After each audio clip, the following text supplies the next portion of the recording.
C'est quoi le scalping? On peut le définir de plusieurs manières, mais d'une manière générale, je pense que le scalping, c'est quand tu vas prendre des entrées et des sorties qui sont très courtes sur le marché, et généralement, tu vas viser juste quelques points. Tu rentres, tu bénéficies de quelques points et tu sors. En général, on a tendance à dire qu'un scalp, c'est entre 0 et 10 points, et qu'au-dessus de 10-15 points, en fonction des actifs, tu es plutôt sur un trade intraday. Donc, c'est une petite transaction très courte. Voilà, c'est Ouais. généralement comme ça qu'on définit le scalping. Bonjour à tous, bienvenue sur cette vidéo dans laquelle nous allons parler de scalping. Je me retrouve avec Vladimir de la chaîne Crypto Origin. Alors Vladimir, 3 questions que je vais te poser. La première c'est quel âge as-tu? Ton palmarès c'est la deuxième et la troisième c'est quelle est ta crypto préférée? Salut ami, bah écoute, merci. On a déjà fait des vidéos ensemble, donc c'est toujours cool de se retrouver. Donc j'ai 31 ans, mon palmarès, j'ai fait pas mal de finances. Je vis à Chypre parce que j'ai fait du market making, notamment pour un broker.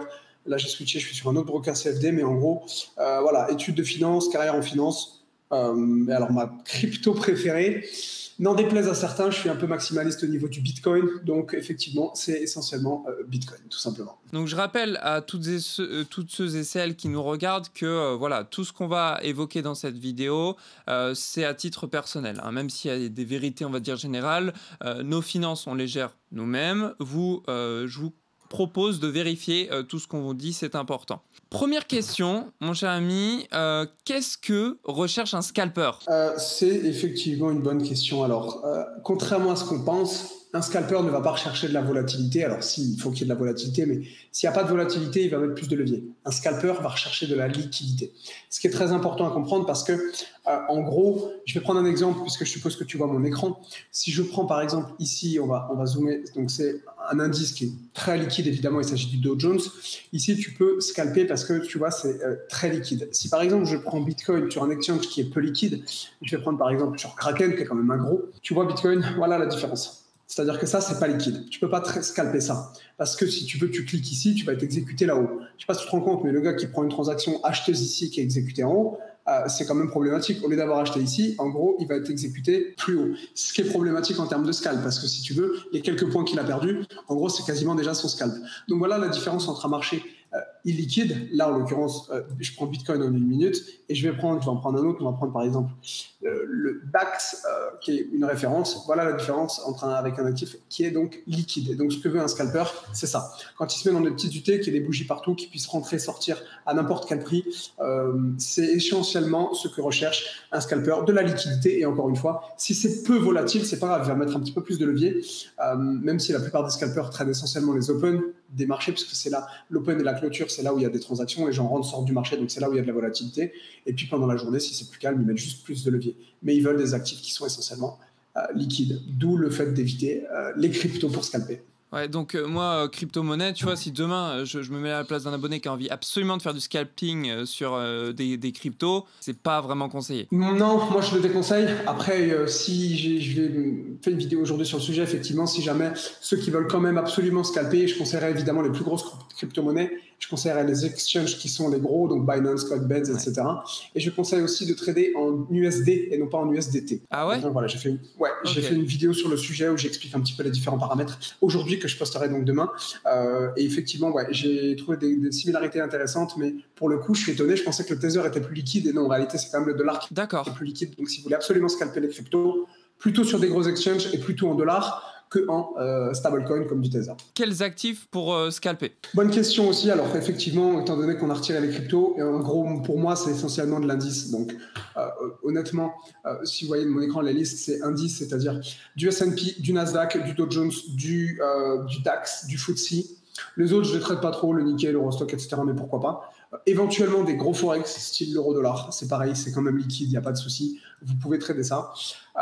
Mais voilà, il faut éviter, encore une fois, tout ce qui est crypto-monnaie, ce genre de choses. Donc, principalement, tous les indices, en tout cas les plus gros, et pourquoi pas des forex, les majeurs, l'euro-dollar, des gros forex, pas les petits, parce que pareil, vous aurez une bonne liquidité et vous aurez évidemment quand même suffisamment de volatilité pour vous amuser. Moi, je conseille ça. Il y a des gens qui sont spécialisés dans le scalping, on va dire plutôt de l'intraday, sur des indices qui sont peu liquides et qui traitent des actions peu liquides.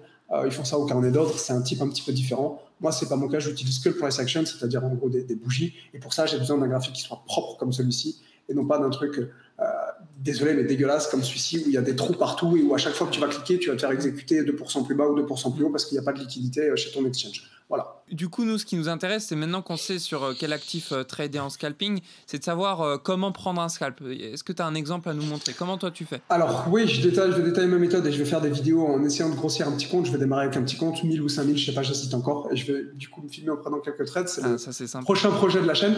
En attendant, je vais pouvoir vous montrer quelques trades que j'ai pris hier. Je vais vous en montrer quelques-uns gagnants, perdants aussi, parce que bon, le but c'est de montrer la vérité, c'est pas de montrer que ce qui est passé. Alors, sur le Dow Jones, je vais me mettre sur l'indice. Bon, même évidemment, si je trade sur CFD, je vais simplement me mettre sur l'indice. Donc, vous avez eu l'Open qui a été donc relativement volatile avec un gap. Ils ont comblé le gap, ils sont montés. Par exemple, un trade que j'ai pris, alors là, je suis sur du 1 minute que je détaille au niveau de ma méthode. C'est somme toute assez simple. Vous suivez cette moyenne mobile qui est une EMA 9. Je vais vous la grossir un petit peu. Hop, voilà. Et donc, en gros, cette moyenne mobile, généralement, elle drive les cours. Donc effectivement, un scalp que j'ai pris, par exemple, ici, on vient, on consolide. En sortie de cette, de cette petite consolidation, j'ai payé. Je vais vous le mettre ici. J'ai acheté à peu près ici, plus ou moins. J'ai mis mon stop loss, évidemment, donc sous le plus bas, qui était en gros cette bougie qui était protégée, entre guillemets, par la moyenne mobile. Et j'ai tiré quelques points sur mon scalp et je l'ai sorti, je crois que je l'ai sorti sur ce doji ou un petit peu plus bas ici, là, sur cette bougie. J'ai dû le sortir à peu près là, ici, là, sur cette bougie de baisse. Donc ça m'a fait un ratio qui était relativement bien. La plupart des gens disent que le scalping, c'est tu vas avoir des stops qui sont très longs et tu vas avoir effectivement des TP qui sont très courts. Et donc la plupart du temps, il te faut un gros win rate parce que les pertes font très mal. C'est faux. Moi, j'essaie de scalper avec des ratios qui sont au minimum de 1 voire supérieur. Et c'est tout à fait faisable. Il faut juste avoir des stops courts. C'est ce que j'ai fait hier. Ça, par exemple, c'est un exemple de trade que j'ai pris en scalping. Hier, un autre trade que j'ai pris qui m'a valu une perte sur le compte. Généralement, je fais comme ça, c'est-à-dire que je suis sur 4 écrans. En haut à gauche, j'ai le 1 minute. Ensuite, je suis en 2. Ensuite, je suis en 5 pour monitorer le marché. Évidemment, en 15. Hier, en 15, j'ai pris un stop loss, c'est-à-dire que là, il y avait un très bon niveau. J'avais bien scalpé le marché la journée d'avant. J'avais tiré un énorme trade. J'avais pris 500 points. Là, j'essaie de faire pareil. On a, si vous voulez, cette bougie qui est assez intéressante sur le niveau. Et donc, évidemment, j'ai vendu du coup le marché ici. Là, voilà. Ici, en sortie, j'ai mis mon stop sous le plus haut. Et ici, en cassure de cette bougie, j'ai vendu donc le marché avec un TP. Je n'avais pas mis TP, mais je pensais qu'on allait revenir au moins jusqu'à 50% du range, voire même plus bas. Malheureusement, ici, le marché n'a pas fait ce que je voulais. C'est-à-dire qu'ici, il a commencé à me donner des points. Il a invalidé la bougie. Et derrière, qu'est-ce qu'ils ont été faire? Boum, ils m'ont pété le stop. J'ai pris une bonne perte sur ce compte parce que ça, c'était un intraday. C'est-à-dire que c'était un trade plus long terme, avec là, vous voyez, je suis en 15 minutes, sur un gros niveau.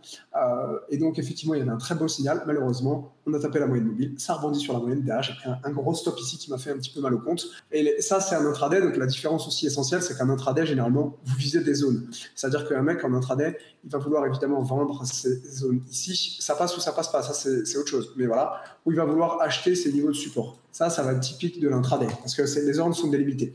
Quand vous vous mettez sur des unités de temps plus petites, vous voyez que sur du 2 minutes, voire sur du 1 minute, vous pouvez scalper n'importe où. Là, on est au milieu du range, donc il y a une résistance, un support en bas, mais vous pouvez tout à fait scalper ici, payer ce petit doji, aller chercher la moyenne mobile, revendre en cassure de la moyenne mobile. Bref, il y a plein de techniques, mais le scalping, vous pouvez le faire un petit peu partout, à la différence de l'intraday qui, lui, se fait du coup sur des zones de support ou de résistance. Merci Vladimir pour cette vidéo. Pour ceux qui veulent te retrouver, il y a le lien de ta chaîne YouTube Cryptorigine qui sera le premier dans la description. Qu'est-ce que tu fais sur cette chaîne YouTube?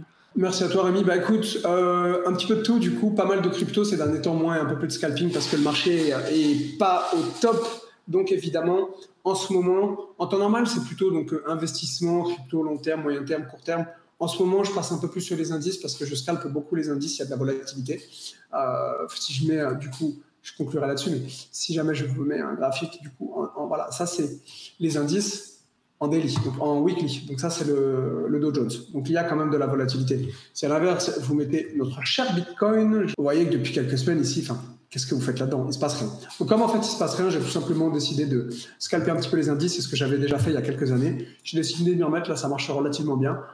Et donc, c'est essentiellement une chaîne trading crypto, mais c'est essentiellement une chaîne trading. Donc de temps en temps, je parle d'autres indices. Et comme en ce moment, il y a de la volate sur les indices, je parle des indices. Ok, génial. Merci pour ce moment très agréable, pour ce partage et toute la valeur qui a été donnée. Retrouvez directement la chaîne YouTube dans la description, c'est la première. Et puis tu feras une vidéo comparative en plus entre les indices et les crypto-monnaies. Tout à fait. Merci à toi Rémi. C'est gentil de m'avoir reçu aujourd'hui. Et ben voilà. Je vous souhaite à tous une très belle journée. Prenez soin de vous et de vos proches. Bye.